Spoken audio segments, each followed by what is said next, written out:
औषधिहरु मात्रै थप्दियो I'm actually tired of seeing so many therapists किनभने सबैलाई सुरुदेखि भन्नुपर्छ अनि त्यो भन्दाखेरि हुन्छ नि I relive all of those moments again but it's fine I'm making this video to हुन्छ नि let people know कि people go through this and you should speak it out किनभने मैले गरेर मिस्टेक चाहिँ कसैले पनि नगर्नु मैले कसैलाई पनि नभनेर गल्ती गरे भन्नु पर्दो रहेछ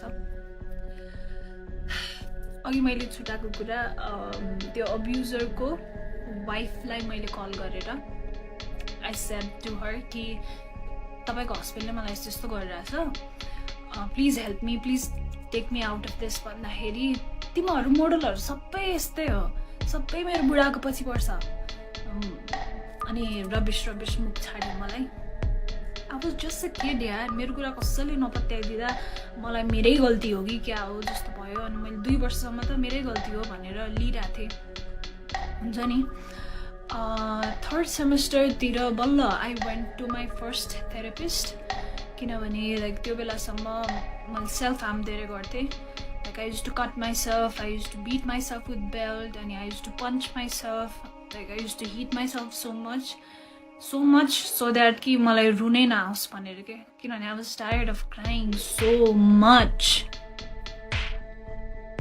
what I want to say is यदि तपाईँ सेल्फ हार्म गरिरहनु भएको छ आफूलाई अथवा तपाईँलाई सुसाइडल थट्सहरू आइरहेछ भने please ask for help I know मलाई पनि हुन्छ नि कसैलाई दुःख दिनु मन लाग्दैन त्यसलाई फोन गरेर भनेर किन दुःख दिनु उसको टाइम वेस्ट हुन्छ अथवा दे माइट बी बिजी भनेर I didn't ask for help many times but please ask for help and please मैले यत्रो वर्ष I couldn't build a healthy relationship with my parents किनभने obviously I was that arrogant teenager who used to think कि parents मेरो दुश्मन हो अनि they do not want me to be me they still don't want me to be me but that's something we'll talk about another time but please build a good relationship with your parents किनभने at the end of the day there is going to be no one except your parents no one I am serious no one so please build a good relationship with your parents एउटा healthy relationship जहाँ तपाईले झुट बोल्नु नपरोस् क्या तपाईले चुरोट खाएर आउनु भएको छ भने पनि मम्मी मैले आज चुरोट खाएर आएँ भनेर भन्न सक्नु पर्यो ओके सो मलाई दशा थियो कि के भएको थियो थाहा छैन तर one after another wrong events kept on happening with me so the first therapist that I saw म उहाँको नाम लिदिनँ but he has a clinic in Tinkuné I guess everybody knows him he's the worst therapist that you could ever see म आफै पनि अब counselling साइकोलोजीको student हो किनभने I was so fucking tired of नेपालको therapist and nothing was helping me so I thought I'm gonna help myself त्यही भएर म masters in counselling psychology join गरेँ हो जोइन गरेपछि धेरै कुरा मैले आफैले थाहा पाएँ मैले धेरै कुरा आफ्नो चेन्ज पनि गरेँ मलाई धेरै हेल्प पनि भयो बट स्टिल मेरो एउटा सेमेस्टर बाँकी छ थेसिस लेख्न बाँकी छ म स्टिल काउन्सिलिङ साइकोलोजिस्ट भए भनेर कहलिन बाँकी छ बट मैले जोइन गर्नुको कारण नै यही थियो कि I was like oh my god के हो यो नेपालको थेरापिस्ट भनेर हुन्छ नि I was like done with their bullshit so तिनकुनेमा जसको क्लिनिक छ he is the worst therapist that you could ever go to please don't go to him किनभने उहाँले काउन्सिलिङको कुनै पनि एथिक्स फलो गर्नु हुँदैन 4-5 वटा क्लाइन्टलाई एकै ठाउँमा राखेर he mocks the client एउटाको प्रब्लम अरूलाई सुनाएर which is the completely wrong it invalidates our feeling it invalidates the situation or the event that happened with us I'm just done with that mote sorry okay please bear with me है म आज सबै कुरा भन्न चाहन्छु किनभने मलाई धेरै दुःख परेछ मलाई एकदमै गाह्रो भएको छ मैले यो कुरा कसैलाई पनि नभनेर मलाई म सन्चो नै भइन क्या मैले 1 लाख भन्दा बढी थेरापीमा खर्च गरिसकेँ क्या थेरापी 1500 लिन्छ एउटा सेसनको राइट मैले 1 लाखभन्दा बढी थेरेपीमा खर्च गरिसकेँ 70,000 त मैले सुसाइड गरेरै एकचोटिमा खर्च गरिसकेँ म लाइक भर्खरै आई अटेम्प्टेड सुसाइड र म नर्बिकबाट आएको हो I am not lying I can show you the bill 61,000 I could have gone for a trip. More trip? I could have gone to Bali. My point is, please don't. Please get help. If you're not getting right help, that means you are not wrong. That means that person is not able to help you. There is always someone who is able to help you. So please, मैले गरेर mistake नगर्नु. My recent suicide attempt was thankfully I am alive. किनभने I don't know, something happened, something just switched inside of me. Okay, so coming back to my relationship part with that Mr. Tiwari, he was so abusive towards me and I used to like break up with him every single night because I want to get rid of him, but he would not allow me to. अहिले आएर मलाई यसो सोच्दाखेरि he might have narcissistic personality जस्तो लाग्छ, but I'm no one to like diagnose him. So MSP भनेको Microsoft Student Partner हो. I think सबैलाई थाहा छ, like most of the peopleलाई थाहा छ. So मेरो कलेजबाट म र एउटा केटा सेलेक्ट भएको थियो MSP को लागि अनि हामीलाई धुलीखेल चाहिँ 2 दिनको बुट क्याम्पको लागि लिएर गएको थियो अनि म धुलीखेल गएँ है. अनि त्यो तिवारीले कहाँबाट थाहा पाएछ अनि he started texting me कि ओ अब त त्यहाँ भएको सब केटाहरूसँग सुत्छेस् त त्यही सुत्नलाई गएको हो. सो मेरो कलेजबाट हामी 1 2 3 4 5 जना गएको थियौँ, अल बोइज एन्ड मी, म एक्लै गर्ल. कोडिङ बुट क्याम्प थियो समथिङ, के बुट क्याम्प थियो अहिले मैले बिर्सेँ होइन. अनि ही युज टु से कि ओ अब एकपछि अर्को त सबैसँग सुत्छस् होला यताउति भनेर. अनि he threaten me to like come to that Dhulikhel resort. हामी धुलीखेल रिजोर्टमा थियौँ अनि त्यहाँ आएर म तेरो सबको अगाडि बेइज्जत गरिदिन्छु भन्ने यस्तो कुरा गरेर he like literally scared the shit out of me. अनि he came also. He came, मलाई कल गर्यो, म डराएर रिजोर्टको बाहिर गएँ. Somehow मैले फकाएर उसलाई घर पठाएँ. But again he slapped me, he pulled my hair. And I accepted all of those things. के अहिले फर्केर हेर्दाखेरि नि मलाई छोस् त मात्रै. तर त्यो बेलामा obviously मेरो कन्फिडेन्स एकदमै लो थियो. I was like 1 ounce of love को लागि म जे गर्न नि तयार थिएँ बिकज मेरो मेन्टालिटी नै लाइक फक्ड अप भइसकेको थियो नि त त्यो मोमेन्टसम्म. अनि त्यो बुट क्याम्पमा आई मेट अनदर गाई, mister Rimal. Please remember this, mister Rimal. So he was doing engineering from engineering college अनि वी मेट. त्यसपछि obviously flirty and all भयो. अनि next day त्यो बुट क्याम्पबाट फर्किएको next day he sent me Facebook request अनि we started talking. He was super handsome. I fell for him. अनि त्यसपछि I shared everything to him कि मसँग के भइरहेछ र मेरो अहिलेको boyfriend Mr. तिवारीले मसँग के गरिरहेछ. and I asked him that if he could help me, please take me out of this. अनि he agreed to help me. So this Rimal guy, he promised to help me. We were just friends, okay? Remember, we were just friends. अनि एकछिन फिल्मी set भयो, like उस रिमालले केटाहरू बोलायो अनि तिवारीले 2 जना केटाहरू बोलायो. I know, it was like really funny. अनि तिवारी said कि okay, this call belongs to you, I would not fight for it भनेर because that Rimal guy brought so many guys. अनि since that Rimal guy helped me to get rid of Mr. Tiwari, I started idolizing him. He was like an angel to me. And eventually he proposed and we got into a relationship. And he was nice to me for 2 weeks or so. Especially he started showing his color. Because he knew Nita. He knew I respected him so fucking much. And he knew कि उसले जे भने पनि म मान्ने स्टेटमा थिएँ कि किनभने मलाई त्यस्तो पेनफुल रिलेसनसिपबाट निकालेको हो नि त रिमालले. So I was like fucking, he was like fucking God to me. अनि so he started like misusing that power and he started saying to suck his dick in public manali public cafe ma. He started like asking to have sex with me even on my period. He was like so much into himself that he used to think every girl would fall in love with him. And he was a fucking Scorpio, by the way. I'm also a Scorpio, but that's a different thing. So, relationship ma bhako 2 weeks पछि रिमालले मलाई त्यस्तो गर्न थालेपछि हुन्छ नि I already had this bad feeling. अनि I guess 1 month पछि he started calling me with some other girl's name. He started calling me like some other girl's name.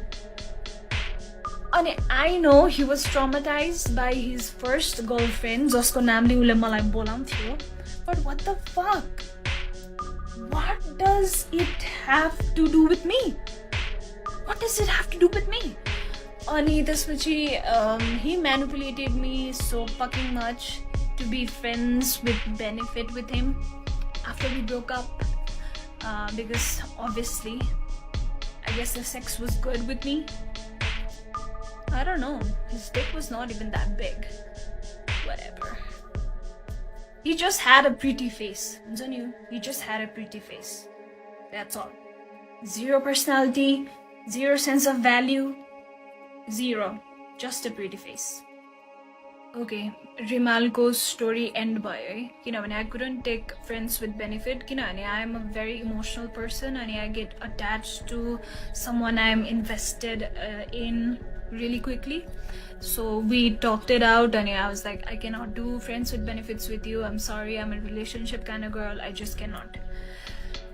This vachi, I was in bachelor's 3rd semester. End 4th semester tira.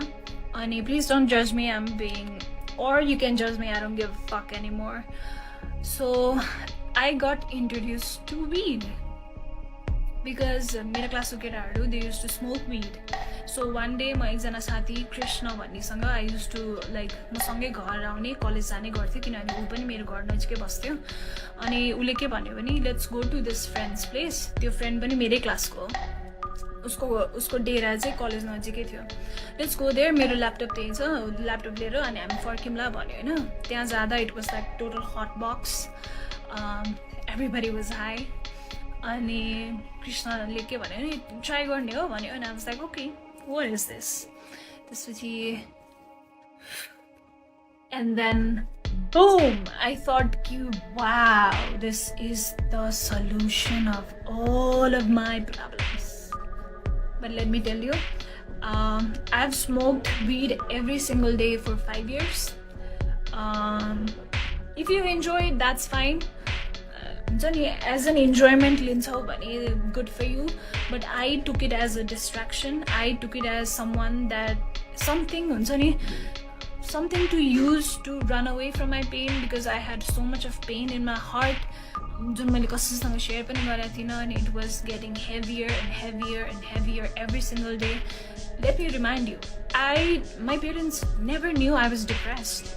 My parents never knew I had gone through all of this because I used to have a smiley face all the time because I didn't want my parents to know I'm sorry, my dog. So I smoked weed for entire bachelor's. Even like I used to smoke a week ago summer, but once I knew it was like maladaptive coping mechanism for me, I was using it to like run away from my pain, which is not good. Look at me now, all of my pain is like माथि आइरहेछ नि त. जुन मैले दबाउन खोजिरहेको थिएँ मेरो त्यो सबै पेनहरू आइरहेछ किनभने pain is like energy, you have to feel it रहेछ क्या. इफ यु आर थिङ्किङ नि कि यो सेक्सुअल अब्युज इन्टरटेनमेन्ट इन्डस्ट्रीमा मात्रै हुन्छ होला, इन्टरटेनमेन्ट इन्डस्ट्रीमा धेरै हुन्छ होला, but hear me out. So ब्याचलरको 7th सेमेस्टरमा मलाई इन्टर्नसिप गर्नु पर्थ्यो Oh, that's a different fucking story. 8th semester पछि SB Solution भन्ने तीन कुनैको office. I don't mind exposing these bastards. मसँग प्रुफ पनि छ है अहिले त्यो केटाको भोइस रेकर्ड. अनि उसको गर्लफ्रेन्डलाई हाई बिच. ओके, I'll share के भएको थियो. सो SB Solutionमा म काम गर्थेँ एज अ कन्टेन्ट राइटर. अनि हामीलाई चाहिँ त्यहाँ त्यो अफिसको एभ्री स्टाफलाई 2 दिन वन जङ्गल लगाएको थियो फर आई डोन्ट नो रमाइलोको लागि होला, business trip, I don't know. अनि आई डोन्ट ड्रिङ्क किनभने मलाई अल्कोहल पस्दैन. मैले अलिकति मात्रै खाएँ भने पनि मलाई एकदम फिट्टु लाग्छ. त्यही भएर लाइक म ड्रिङ्क गर्दिनँ. But I used to smoke weed. अनि मैले आफ्नै विड लिएर गएको थिएँ. Everybody was smoking, everybody were drinking, I was smoking एक्लै. त्यसपछि अलि बेलुका भएपछि केटीहरूले के भन्यो, सुस्मिता प्लिज अलिकति ड्रिङ्क खाऊ न please, everybody is drinking please भनेर भन्यो होइन. I was like okay. अनि अलिकति खाने बित्तिकै मलाई लाग्यो है. त्यसपछि मैले धेरै खाएको छु क्या. खाएपछि बदका खाएँ, के खाएँ, ककटेल भयो पेटमा. त्यसपछि मैले भमिट गरेँ. अनि मलाई 2जना केटाहरूले लगेर टेन्टमा सुताइदियो होइन. त्यो 2जना केटाहरूमध्ये एउटा केटाले मलाई समातेर लग्दैखेरि he didn't even grabbed me like this. He just put his hand inside of me. त्यसरी त मान्छेलाई समात्नु पर्दैन नि त. त्यसपछि मलाई टेन्टमा लगेर राखिदियो. त्यसपछि सबैजना फेरि डान्स गर्न गयो होइन. आई वाज एकदमै टिप्सी, एकदमै ड्रङ्क भइसकेको थिएँ म. अनि त्यसपछि ड्रङ्क भयो भने त आफूलाई थाहा हुन्छ नि त यार के भइरहेछ आफ्नो सराउन्डिङमा भनेर. कन्सियसली केही गर्न नसक्ने छुट्टै कुरा हो होइन. त्यसपछि what I realized is someone pulling my pants and fucking fingering me. त्यसपछि that was the first time I screamed. That was the first time I screamed when someone was abusing me. त्यसपछि एकछिनमा त्यही अफिसमा काम गर्ने बहिनीहरू आयो. अनि त्यसपछि मैले के भने नि, प्लिज मलाई छोडेर नजाऊ, मलाई यहाँ केटाहरूले कता छोइरहेछ भनेर भने होइन. उसले गएर अरू केटीहरूलाई भनेछ. अनि सबैले के भनेछ भने सुस्मिताले रक्सी खाएको भएर यस्तो भनेको हो भनेछ होइन. त्यसपछि बिहान उठेर अनि ब्रेकफास्ट गरेपछि मैले सबै केटीहरूलाई भनेँ कि मसँग यस्तो भएको थियो भनेर. अनि मेरो कुरा कसैले पनि पत्याएन है, एक्सेप्ट एकजना I don't know her name, मैले बिर्सेँ अहिले. ओके, त्यसपछि मैले आफ्नो सिनियर्सहरूलाई के भने भने सर म यो मान्छे एउटै अफिसमा भाउन्जेलसम्म म काम गर्न सक्दिनँ भनेर भने. लेट मी रिमाइन्ड यु, यो पोइन्टसम्म त्यसलाई अफिसबाट निकाल्ने केही पनि कुरा भएको थिएन. हाम्रो जब यो एचआरसँग त्यो हलमा राखेर मैले सबैलाई एक्सपोज गरेर त्यसको गर्लफ्रेन्डले जे पाए त्यही भनेर मुजीलाई सबै भइसकेपछि पनि नि नोबडी सेड कि उसलाई अफिसबाट निकाल्नुपर्छ. सो त्यो इन्सिडेन्ट पछि 2 दिनसम्म त्यो मुजी अफिस आयो क्या. Just imagine, I am already a victim of sexual assault. Somebody fingered me without my consent and I have to work under him and I have to see त्यो मुजीको face every single day. So second day मा काम गर्दा गर्दै I broke down. I started crying hysterically. सरसँग गएर मैले भने sir I cannot work like this, you have to take action. यदि कि त यसलाई निकाल्नुहोस् कि हुन्छ नि कि म यहाँ काम गर्न सक्दिनँ भनेर भने. You know what that organization did? And if you're watching this, all of you, I hope you have a daughter and I hope your daughter don't have to go through all of this. So the organization later salary plus bonus plus एउटा souvenir gift त्यो पनि wrap गरेको along with सबैलाई personally भेटेर by भन्दै निकाले त्यसलाई right. त्यसपछि म अफिस फेरि जान थालेँ. अनि obviously I couldn't work in that environment. अनि मैले के भने सर म यहाँ काम गर्न सक्दिनँ, I'm really sorry, I'm quitting भनेर भने होइन. Wow, these motherfucking bastards. I wish I could cut their dick and balls off and त्यसपछि make a shake and त्यसपछि हुन्छ नि मुख खोलेर तिनीहरूलाई नै हालिदिनु पाए पनि हुन्थ्यो. I wish. You know what that organization मैले जब सरमा काम गर्न सक्दिनँ प्लिज मेरो जति अहिलेसम्मको पेमेन्ट अहिलेसम्मको मेरो लेटर प्लिज रेडी गरिदिनु भन्दा they didn't give me any letter. They didn't give me my salary. म 2 हप्ता धाएँ for my salary and they were like, we are not taking you. Sorry for what happened. We are not responsible.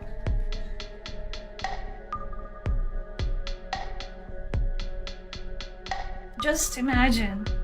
मलाई कति ठाउँमा धोका लाग्छ क्या. Just imagine. Just imagine. Please imagine के एकचोटि.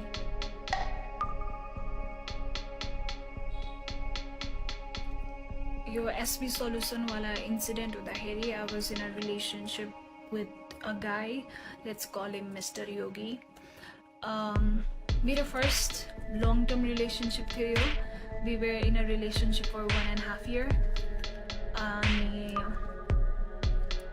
This guy was along with me throughout my breakdowns. Office ma got exposed garदाखेरि. But one thing is all of these guys failed to save me. Every time यार 2014 वाला इन्सिडेन्टमा पनि मलाई police case गर्नु मन थियो तर मिस्टर खड्काले के भन्यो नगर इज्जत जान्छ nobody will marry you my family won't accept you बवाल हुन्छ अनि यो एसपी सल्युसनको इन्सिडेन्टमा पनि my yogi boyfriend at that time was like police case नगर त्यो केटाको लाइफ बर्बाद हुन्छ he did a small fucking mistake. That's why I fucking left you, Thasa. Because you didn't stand up for me. You were not able to save me. You were not able to protect me.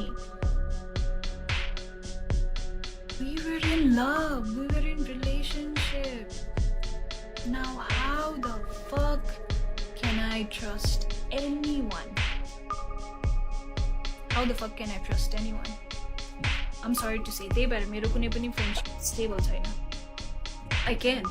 Sorry, म trust गर्न सक्दिनँ. Because everybody I know, everybody I believed in turned their back on me when I needed them the most. And this yogi guy was so done with me after the SB office wala incident that he literally told me ki I wish I was single. That's why I let him go. That's what you do, right? That's what you fucking do. I'll never forget you, and I'll never forgive you. Especially Mr. Khadka and Mr. Yogi.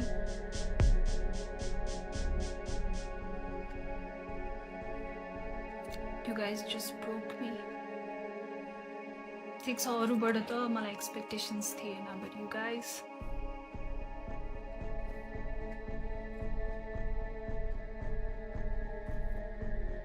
I had been distracting myself with weed, with multiple relationships,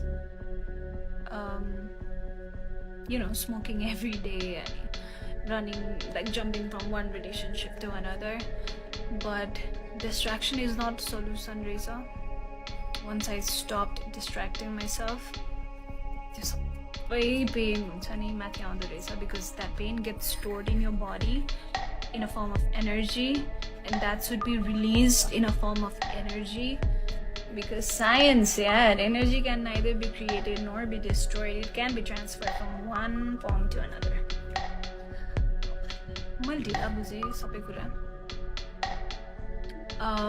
To whoever is watching this, if you're going through something, dealing with it, solution रहेछ, running away from it चाहिँ solution रहेन रहेछ. म धेरै वर्ष भागे, finally अब भाग्दिनँ, अब म face गर्छु भनेर बसेको छु. I have nightmares. I cannot sleep I have no appetite at all. I get panic attacks. I have like constant anxiety. And one time I'm okay, one time I'm like super depressed. But I'll get over it. One day I'll heal from it. I'll become the best counseling psychologist there is in Nepal. I promise you. किनभने मैले त्यही भएर पढेँ यार. Like existing psychotherapistहरूले मलाई help गर्न नसकेर I was so fed up कि I went and studied it myself. So I promise you I'll try to be the best psychotherapist in Nepal. Yeah, मलाई यति नै भन्नु थियो. 2014 देखि 2021 सम्म was very dark for me. Constant dark events. मलाई नयाँ ट्रमा नथपेको 2022 बाट हो. अनि that's all I had to say. That's all I wanted to say. Thank you so much for listening to me. I hope I'll heal from it. I hope I can love again. I hope I can trust again. That's all.